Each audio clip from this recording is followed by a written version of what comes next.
Okay, good evening, ladies and gentlemen. I want to thank you for coming to our meeting here in beautiful Waldoboro, Maine, in June of 2016. My name is Hal Shurtleff. I live in Boston, Massachusetts. I am a full-time field rep for the John Birch Society. Been on staff since 1990. I used to cover as far as the Carolinas and the Dakotas. Now I'm sort of just in the small confines of New England and upstate New York. I born and raised in Boston and still live there, married with 5 children. And I know it might be tough to listen to someone from Boston talking about constitutional and conservative principles, so thank you for coming. Just the first slide here, you see a couple of our longtime campaigns of the John Birch Society, Get Us Out of the United Nations and the Support Your Local Police, which I'll talk a little bit. A Heritage in Defense of Liberty. We were founded by the late Robert Welch of Belmont, Massachusetts, named after Captain John Birch, a missionary turned Army Air Corps intelligence officer, brutally murdered by the Chinese communists a few weeks after the war ended in the Pacific. Robert Welch, he was quite a fascinating individual. I never met him, but I knew his 2 sons, and one of his sons is still living, Hid Welch, and he's involved with the John Birch Society. He was born in 1899 in North Carolina on a farm. At the age of 2, he learned how to read. At the age of 7, he read a 9-volume history of the world, Rith Pass History of the World, which I have a set of these books. It's challenging reading for most people in college. He read it when he was 7 years of age and wanted more. He was homeschooled by his mother, but did enroll in high school and graduated at the age of 12. Went on to college and graduated at the age of 16 before there was Pell Grants. And then he went on to Annapolis Naval Academy. He was probably the youngest midshipman in the Navy, but this was right during World War I. And he was there for 2 years. I think it's 2 years that you have an option to leave or make your 6 or 8 year commitment. But the war had ended, and he thought there wasn't much room for advancement in the peacetime Navy. So he got out, went on to Harvard Law School, where he locked horns with Felix Frankfurter, his professor, who later became the Supreme Court Justice. He then decided to go into the manufacturing business, and he wanted to manufacture something that people use a lot. I mean, you get a car, it might last you a while, a piece of furniture, but he thought candy. Now, he didn't know much about the candy business, but he became pretty much an expert. And then you see an old Welch's fudge wrapper. A couple of you people are just a little bit older than I am. You may remember the wonderful 5-cent Welch's fudge bars, the coconut bars. And he also, the Junior Mints and the Sugar Daddy. That was his prideful invention, the Sugar Daddy. No, he did not get any kickbacks from dentists, unfortunately, but a lot of dentists appreciated. As I said, he was a student of history, and he was also involved with the National Association of Manufacturing. He was the regional vice president. After World War II, he got really concerned about what was going on. In the early 30s, when Roosevelt became president, he saw all of these new programs that were socialist programs, that got called the New Deal programs, and he wrote a little essay called "The Weight on My Shoulder." And he said, "My country is becoming a carbon copy of dozens of despotisms that have gone before it." And here's a man who read Rith Pass History of the World. So he did some writing, and one of the first books he wrote was a book called "May God Forgive Us." It was a story of how elements in our State Department betrayed China into the hands of the communists. And for further collaboration, 1948, a young senator from Massachusetts denounced the State Department policies that made that happen. That young man was John F. Kennedy. Later was reprinted, and we added a chapter to the book and called it again, "May God Forgive Us." Well, Robert Welch was known in Republican circles, and he learned the hard way about politics, but he knew the senator from California, Senator Knowlton, and he got through Senator Knowlton, he learned about this young missionary that was sent off to China for the Baptist Church and was brutally murdered by the Chinese communists, but that story was not told. The average American had no idea what happened here. And I'll go into John Birch a little bit more. The May God Forgive Us book was highly recommended by General MacArthur. He was living in Waldorf Astoria Hotel in New York City and actually endorsed the book along with a former ambassador to Poland. Well, Robert Welch started a magazine called One Man's Opinion and now it's called the New American. I should have had a copy here to show you. I give some sample. Please take sample copies here. He then decided, well, books are great and magazines are great, but we need to have a grassroots organization that will circumvent the mass media, that will focus on local congressional districts. And the mass media in those days was the three major television networks, radio networks, and newspapers. You didn't have internet in those days, of course, and you had telephones, and you had telegraphs, and billboards, and things of that nature, and book distributing channels, which were very difficult to get your book out massively distributed, and he learned the hard way. Well, in 1958, he got together some of his colleagues in the business community and had a two-day presentation in the home in Indianapolis, Indiana, and that became the Blue Book of the John Birch Society, pretty much the minutes. Now, some of you who are YouTube people, you'll see a video. It was called Robert Welch, A Man Ahead of His Time, but it's went viral. It was actually a speech he gave in 1972. He was wearing a tuxedo. He was at one of our council dinner events, and he was reading excerpts of that meeting, and people make comments. How did he know about this in 1972? He must have been a genius or what have you. Well, he was a genius, I believe, but he wrote most of those things in the late 50s. So, and I do want to go into the smear. I don't want to avoid that. A lot of people here at the John Birch Society, automatically certain things come up: racist, anti-Semitic, anti-Catholic, anti-Protestant. Just put something negative there. And that's what I found out. I found out when I joined. I asked people, and I've a partially Jewish background, so I don't want to belong to an anti-Semitic organization. Well, the attack, it was okay to be an anti-communist in 1960 and 61. That was legitimate. There were Democrats who were anti-communist. There were Republicans anti-communist. But Robert Welch was not always pointing at Moscow. He was pointing at Washington, D.C. and New York City as the base of a lot of the problems. And that's not popular. That's not in vogue, and it still isn't. So what happened was Khrushchev came to the United States. This was when Eisenhower was still president. And the John Birch Society took out, I don't think I put the ads up here. He took out ads in newspapers all over all the cities he was appearing in, Khrushchev. Khrushchev was the butcher of the Ukraine. He was involved in the forced starvation, which you don't hear about in schools today. Very few people know about it. It's a horrible thing. And what we did was, in this ad, it wasn't an ad selling anything. He was just telling people about Khrushchev. So his visit was pretty much a dismal failure, except San Francisco, where they actually paid people to applaud him. And even Walt Disney would not allow him in Disney World. So Khrushchev went back to the Soviet Union, and he said that there are forces in the United States that must be publicly whipped, made to suffer the torments of hell. And within a few weeks of that, the communist West Coast Weekly World had an article about the John Birch Society. Enter from stage right, the John Birch Society, that we were racist, fascist, and a goose step away from a Hitlerite goon squad. Now, most people don't read communist publications in this country, but a lot of that stuff trickled into the Time and Newsweek and other daily newspapers around the country. So that was sort of the basis of the smear. We don't have it to the extent that we had it back then.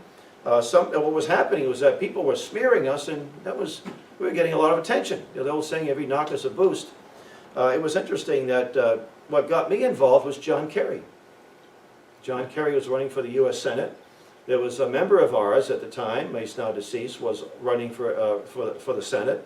And John Kerry made an issue out of his membership on the Birch Society. And I thought, well, okay, I don't know much about these guys. I heard bad things, but if John Kerry doesn't like them, they must have some redeeming qualities about them, you see.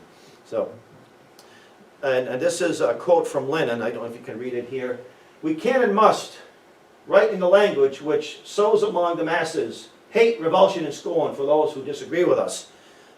It's still being done to other groups as well, and I'm sure there are people on the right who will do it to people on the left as well. It's something, but it's a tactic that Lenin laid out. I think people of goodwill can have sincere disagreements and not hate each other and not smear and ridicule each other as well. We also want to point out that we don't engage in crazy conspiracy theories. We don't think there's alien shapeshifters or reptilian alien shapeshifters.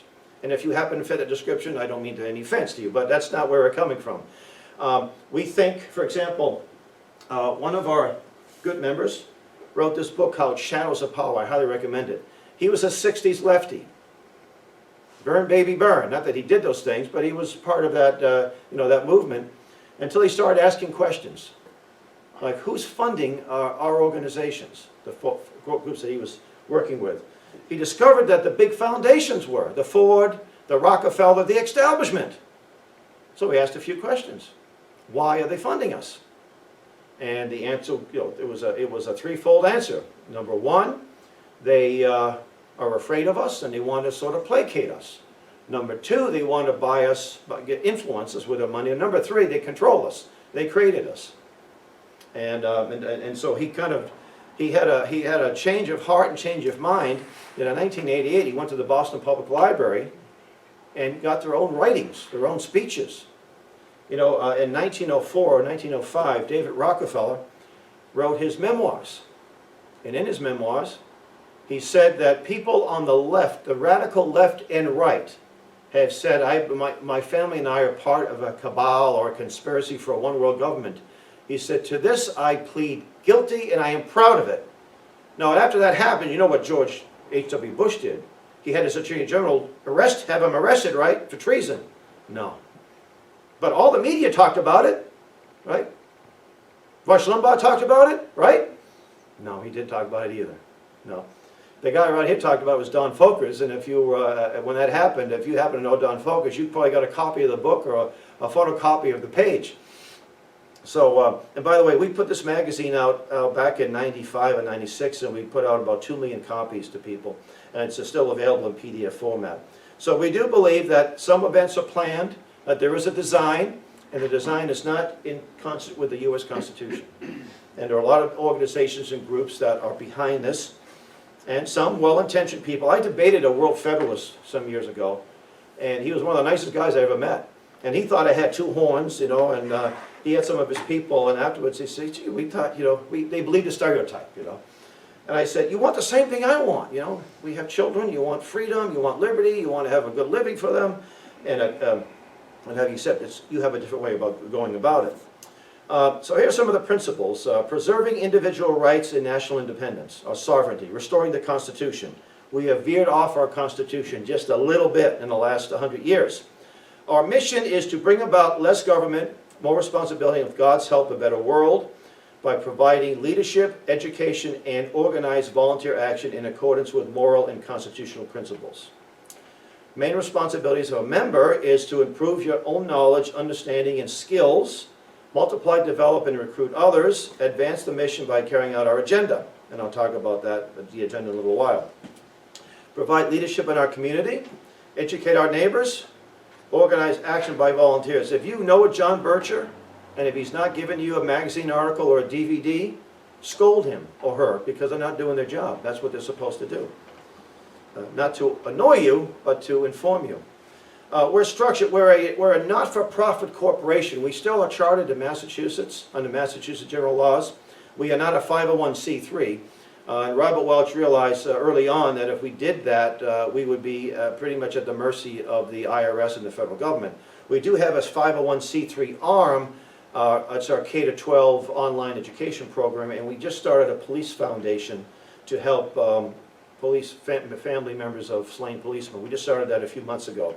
But we have a CEO, and by the way, for the most part, we're a volunteer organization. We have a small staff, a small field staff, and a small staff at headquarters. We have a national council. These are our board of advisors. We're headquartered in Appleton, Wisconsin, which is about 90 miles from Chicago. Field activities, I happen to be the field coordinator or field rep, I guess some people would say.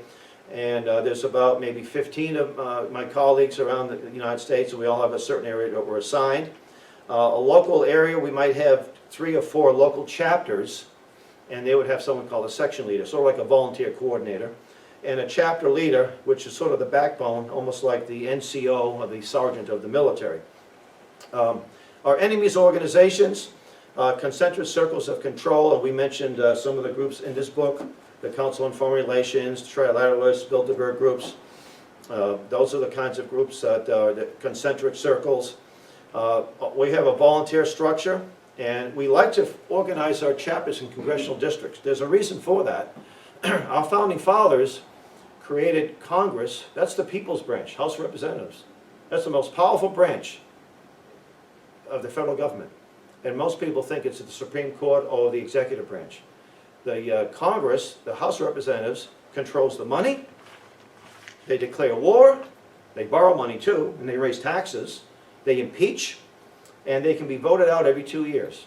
Every 2 years, you can have a completely new member of the House of Representatives. If enough people are informed, and it's not necessarily that we want to vote people out. Keep your job, just vote the right way. And we've demonstrated, and I'll show you some of the things we've done to help make that happen. I can kind of skip that a little bit here. We're financed by our people. We're a dues-paying organization. Some people will donate every month, a monthly support plan. We have about 2 fundraising letters a year, and people advertise in our magazine. You'll see some of our advertisers, it might be a little donut shop in the Midwest. Well, someone up here is probably not going to go all the way to Kansas to buy a dozen donuts. But we do have, so we have very dedicated people to do that. We also have online ads on our websites.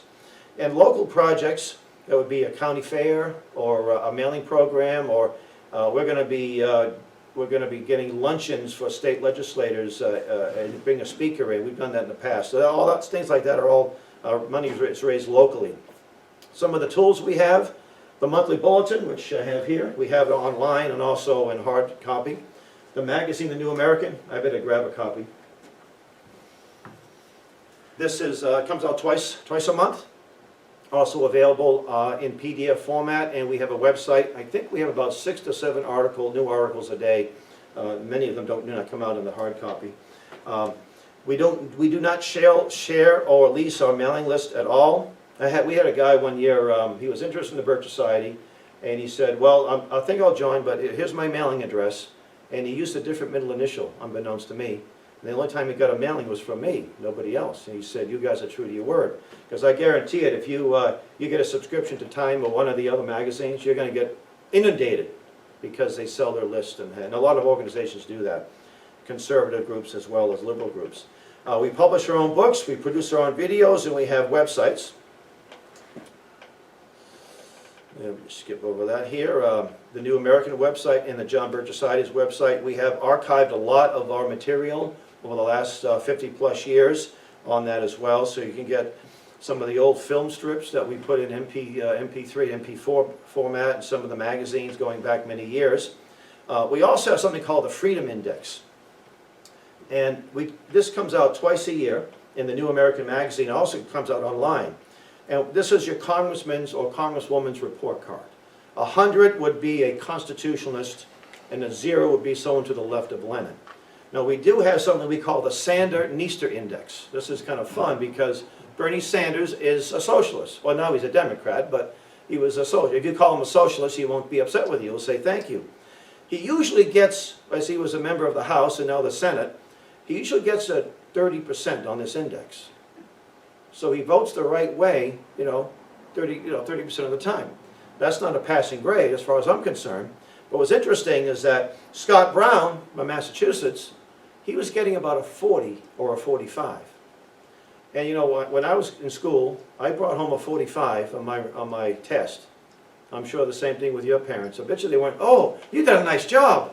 We're going to promote you. Keep it up." No, he got in trouble. He had to stay home, no dessert. Had to go to bed without TV that night, which is probably a good thing. This happens to be New York. Chuck Schumer, he gets a 3. Gillibrand gets a 0. And what's interesting too is a lot of Republicans we find that vote to the left of Bernie, and they pass themselves off as conservatives, which is very interesting. And this last Congress, didn't they give Obama everything he wanted and more? And it was Paul Ryan that made that happen, right? So there's also an index too.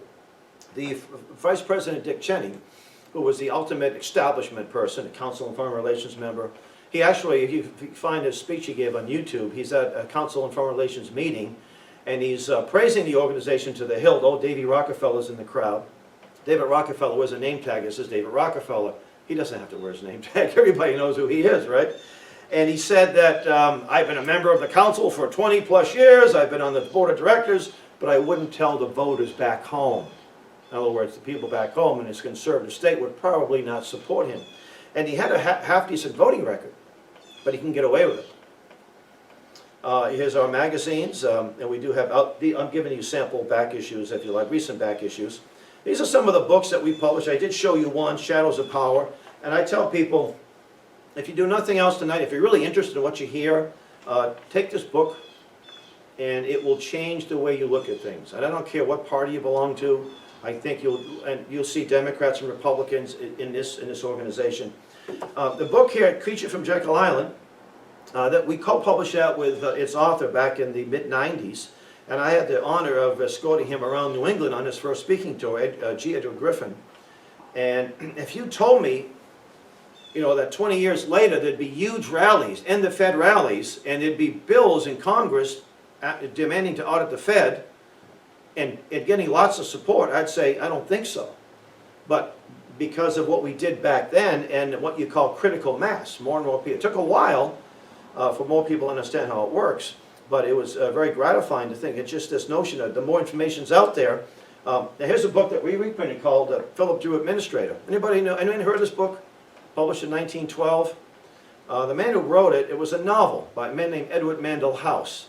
He was to Wilson that Kissinger is to Nixon. Although not as publicly known, he was known in power circles. And there was a young Franklin Roosevelt was given a copy of the book by his mother. And in the book are fireside chats by this Philip Drew, who was a dictator. And that was the policy they wanted to have. And the fireside chats were incorporated by Franklin Roosevelt, but he got the idea from Philip Drew, Administrator. We also, what else? We have, I want to recommend too this great half-hour DVD. In fact, I'm going to offer this to anyone that would like one. It's a great half-hour civic lesson. It's also on YouTube. And we actually will have I had a young man, I gave it to a young man, he's in public school, and he said his liberal teacher showed it to the class, you know, in a public school. So this is happening all over the country. So it's a great, it goes into economic systems, political systems, and it defines the right and left. A lot of people look at the far right, you know, Nazis and fascists, and the far left, communists. But we look at the scale as the far right would be anarchists, because they want no government, and the far left would include Nazis, fascists, and communists. Nazi stands for National Socialism. A lot of people don't realize that.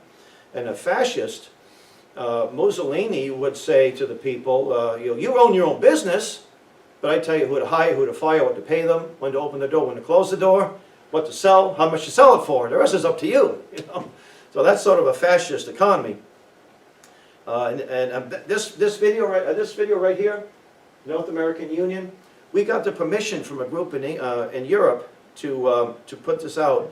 And back in between 04 and 08, there was a really hardcore drive to have this thing called the North American Union. And George W. Bush, when he would give a speech, he'd have his teleprompter there, right?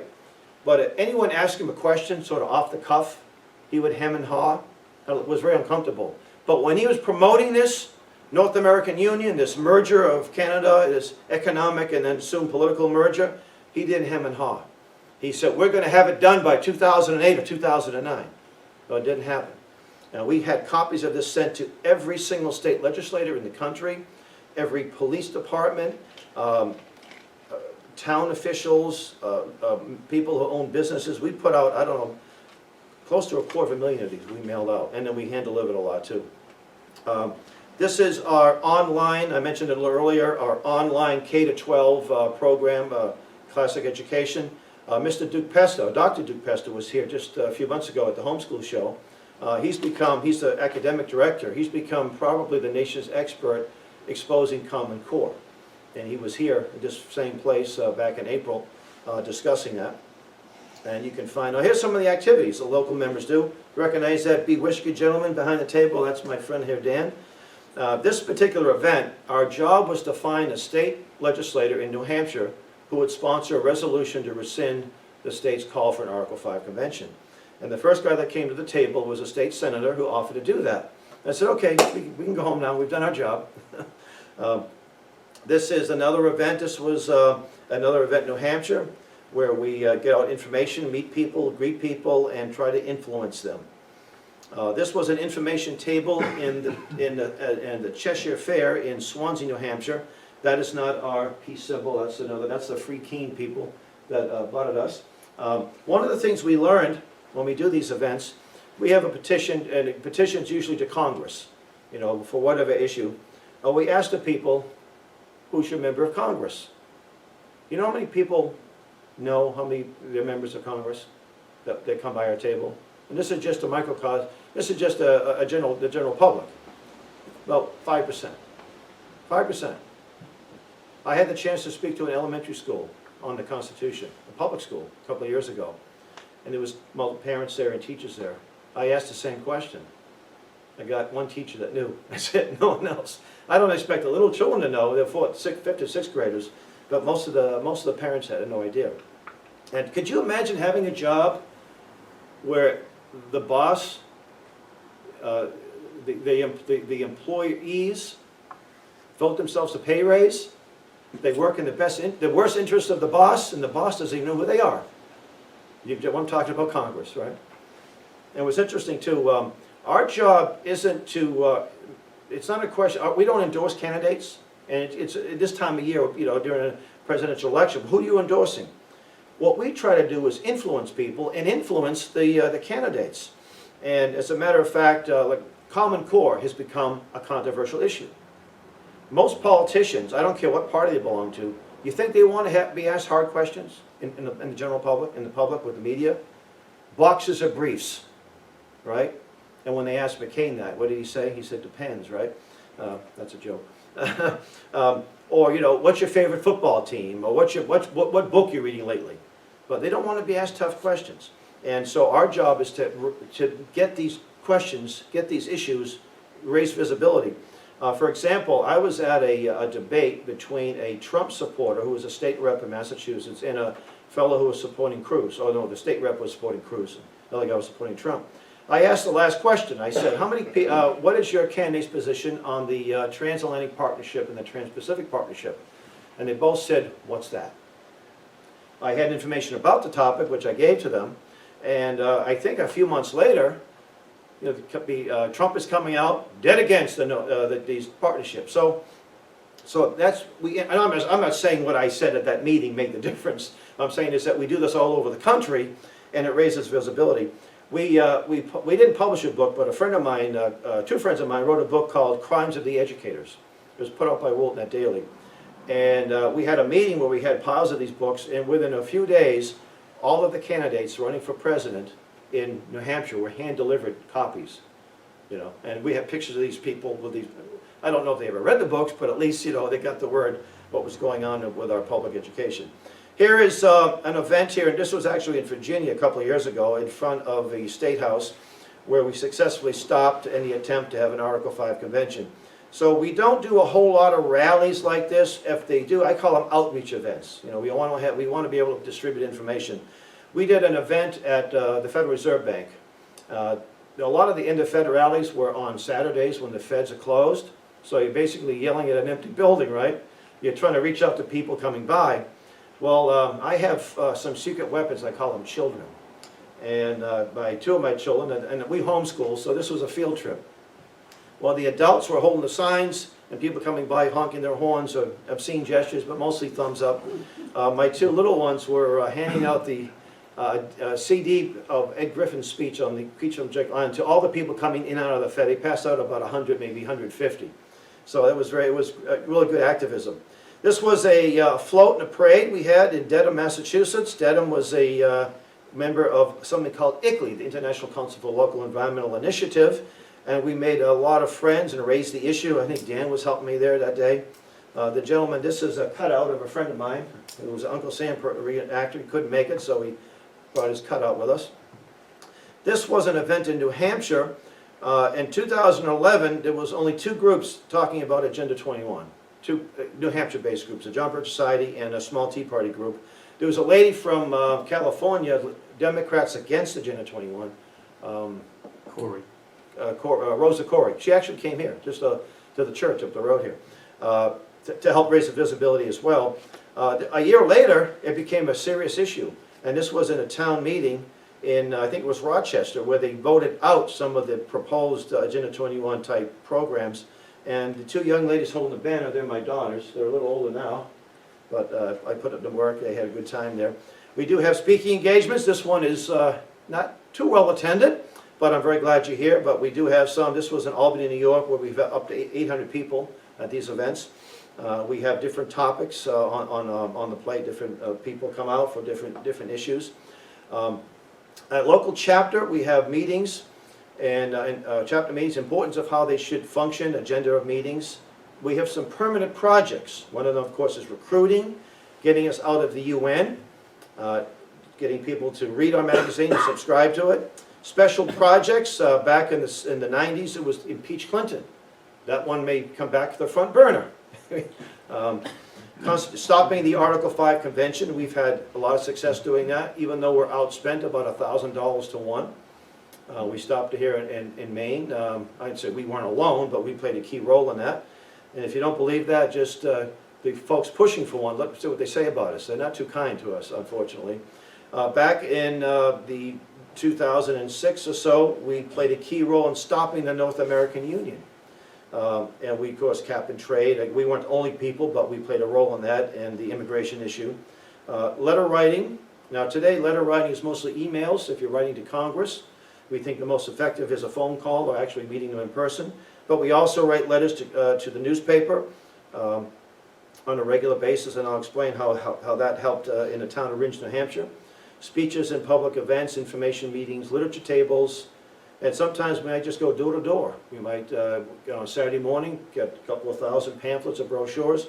In the town of Troy, city of Troy, we went to a neighborhood. We organized a cleanup, and we had about 60 or 70 people, and we distributed a couple of thousand copies of The Creature from Jekyll Island, a speech that was made by Ed Griffin. And on the CD, it said, "Why aren't they building nice buildings in Troy anymore?" That means people learned the lessons of economics and so forth. And it was we were very well received as well. Your commitment: study, dedication, participation, availability, attendance, understanding, common courtesy, and positive attitude. That's our biggest enemy, is negativism. A lot of people wake up to the problem and think it's too late. They're doomed. Let's head for the hills. You know, so positive attitude is very important. A sense of humor doesn't help, doesn't hurt either. And living in Boston, if you don't have a sense of humor and you're on, you know, with my worldview, you're in trouble. Our leadership commits to no uncertain trumpet, consistent goals, in season and out of season. You know, right now it's a campaign, a presidential campaign, and also campaigns for members of the House of Representatives, the Senate, local elections. Once the campaign's over, a lot of people just go back to the golf course, or they go back to doing what they're doing. But we do it in season and out of season. So we'll have some events where people are just out the door, you know, standing room only. Sometimes you have a handful, just the way it is. Relationships among people in the society. So this is our plan in a nutshell. Inform ourselves, understand the enemy. You know, a lot of people, if they don't understand organizations like this, how are they going to be able to fight them effectively?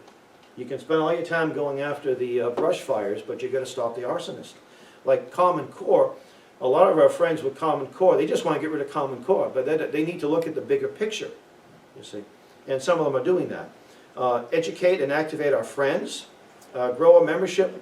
When Robert Welch founded the organization, he thought if we had 1,000 members in each congressional district, that would be enough to circumvent the mass media, to get out information, and create a climate where people who would obey their oath of office could get elected.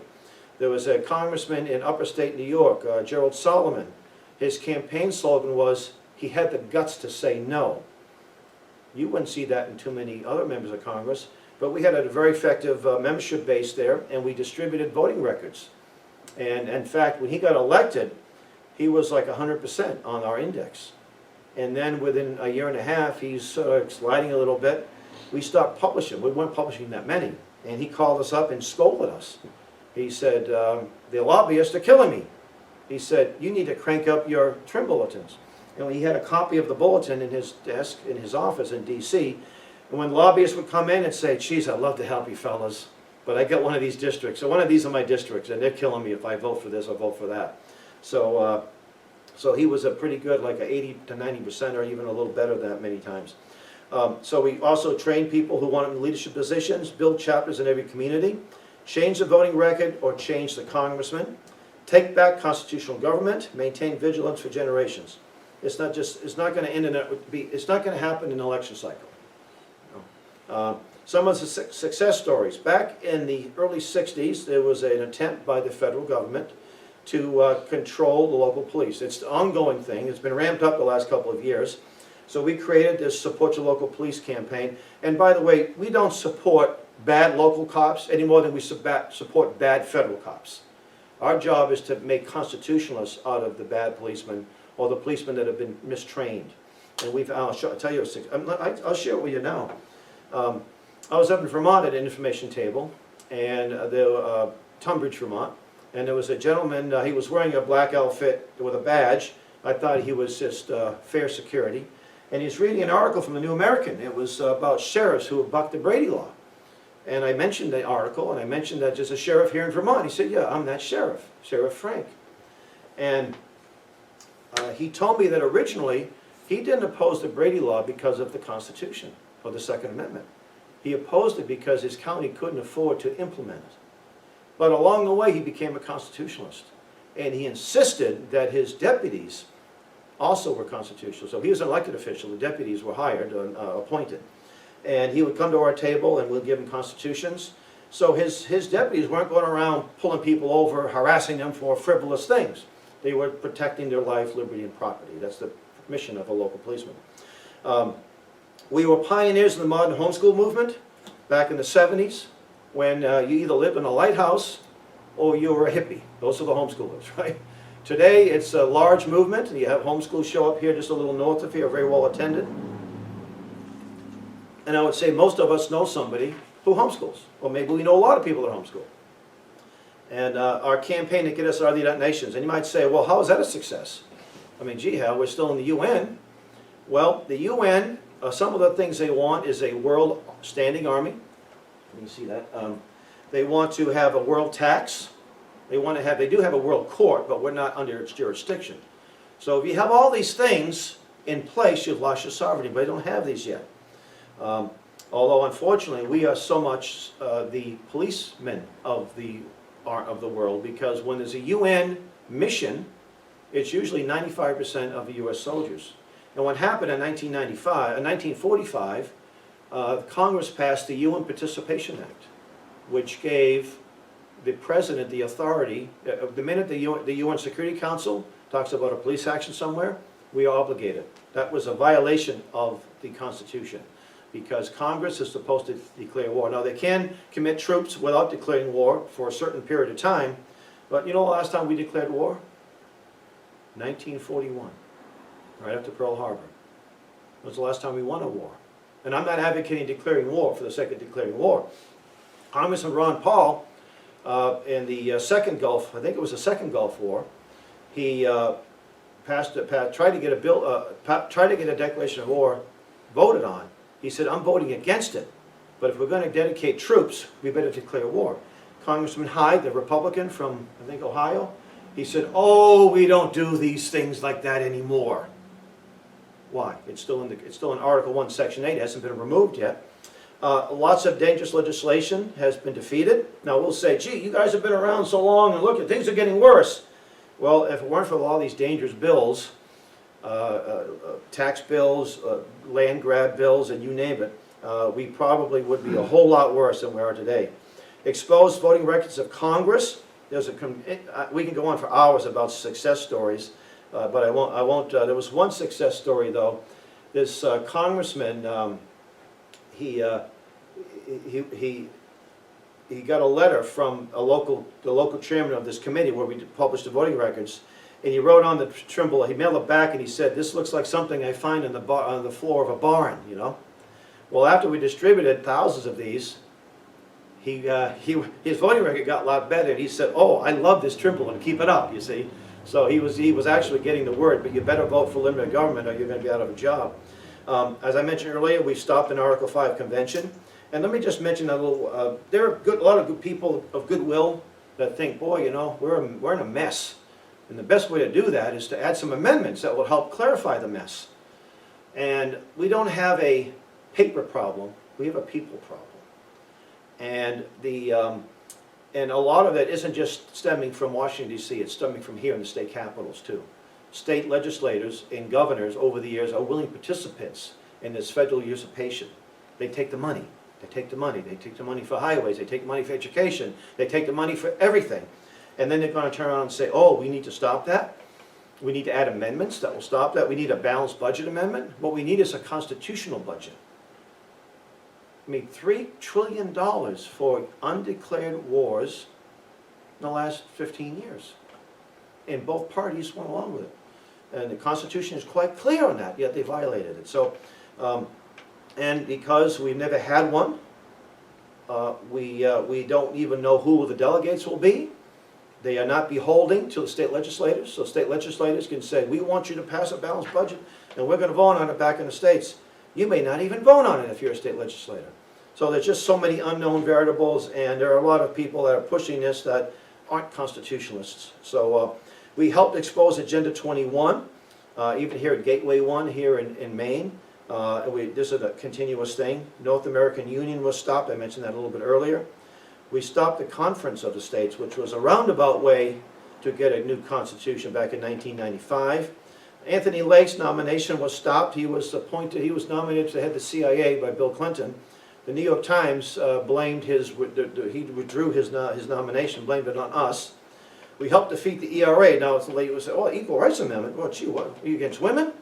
No, what Equal Rights Amendment would have done would give the power over relationships between men and women to the federal government. That's why there's also a bill that's called the Parental Rights Bill, right? We already have a parental rights and equal rights. It's called the 10th Amendment. In other words, the states can do whatever they want to. They have the power to do what they want to do. Federal government has limited powers. And the more amendments, the more power you give to the federal government, and they're glad to take it, the less freedoms we have. Self-improvement, and that would be becoming more informed. A good friend of mine, he joined back in the mid-90s, and a couple of years later he sends me a letter. It was very gratifying. I still have it. And he said, since I first met you and I got involved, he said, I've been a better husband, better father, a better son, and a better patriot and a better Christian. So I think if you belong to an organization and you doesn't help you to be a better person, get out of that organization. You don't belong there. I mean, this is American Legion Hall. I like to think that people who belong to this improve themselves as well. Millions have influenced that this is a republic, not a democracy. And that was something that we've been saying for years. It was on banners, it was on articles and magazines. And today a lot more people realize that we are a republic, not democracy. And that was something that our founder started. Numerous local success stories. I can't mention them at all, but I want to mention one that's one of my favorites. Rindge is a little town in the southwest corner of New Hampshire. And back in 2012, I happened to be in town. I was leaving information off about Agenda 21, little reprints from the magazine, and I saw a printout of something they call a charrette. A charrette is a visionary session, where out-of-staters come in, people from out of town, and they think the people in town, they kind of manipulate them into, they use this, the Delphi technique to influence them, and they think it was their idea. And they were getting money from HUD, Housing and Urban Development, to basically transform the town. So I wrote a letter to the local newspaper. When I got this, I got a copy of the charrette, and I mentioned what this is all about, and I did copy and paste that letter onto the Town of Rindge Facebook page. Within a short time, some of the folks pushing this issue called me all kinds of nasty things. I was an out-of-stater, I was an operative, I was a right-winger, and this, it was beautiful. I loved it because it woke up the people in town, the conservative, the people who've been living there for 5 to 6 generations. And as a result of that, one guy got schooled on this. He called me up, and then within a few months he held a meeting. 200 people show up, and within a few more months they put questions on the ballot. They call them warrant articles. And all of these questions were passed by like a 4-to-1 margin. They got rid of the Regional Planning Commission and these other things, and they said if we take any money from HUD, it has to come to a general vote. And that was sort of unprecedented. In the wake of that, this website, this blog was created. John Birch Society Stole My Town. It was beautiful. It was beautiful. It's since been taken down. And I thought, I asked the question, how many members do you think we had in Ringe at this time? Ringe is a population of about 4,000. So we probably had about a couple of hundred, right? Because it takes a lot of people to steal the whole town. I mean, you can steal a book off a bookshelf in a bookstore, but the whole town, you need a couple hundred people, don't you? We had one member, and he had just got involved, a few months prior. He didn't have a whole lot to do with this. So that shows you influence makes the difference. Influence and then some leadership at the local level. What would be the ideal? Sections formed in all major cities and counties of our area. Chapters in each community, small city, town, suburb, etc. Local and regional activities. Which are you? Are you task-oriented? People-oriented? Or both? We have a job for you. And I'm just going to close by a comment that our founder would make. Come join us in our epic undertaking and our proud companionship. And we have applications if you're interested. Membership it's a whole $87 a year. And that includes a magazine subscription, 2 issues a month, and a monthly bulletin, which can also be done electronically. But more than that, it gives you a chance to work with others to help preserve your freedom and liberty. Just a few weeks ago, there was this young man, 19-year-old man that joined, happened to be a cigarette smoker. I used to smoke when they were 50 cents a pack. That means I quit a long time ago. I was in the Army at the time, so cigarettes were a little cheaper anyway. And they were in Massachusetts, about $11 a pack. I don't know what they pay here. I don't know of any smokers here. What do they pay in Maine for a pack of cigarettes? $8, okay. So I say, for 2 packs of cigarettes a quarter, that's $22 a quarter on your debit card. You could become a member. He said, I think I can do that. And he became a member. So if you're interested in joining, we have applications here. And if you're watching this on YouTube, you can either contact us on jbs.org, or you can go on our website. You can actually join on our website too. And thank you for your time. And if you have any questions, I'll try to answer them. And if not, please help yourself to the material. And thank you for coming.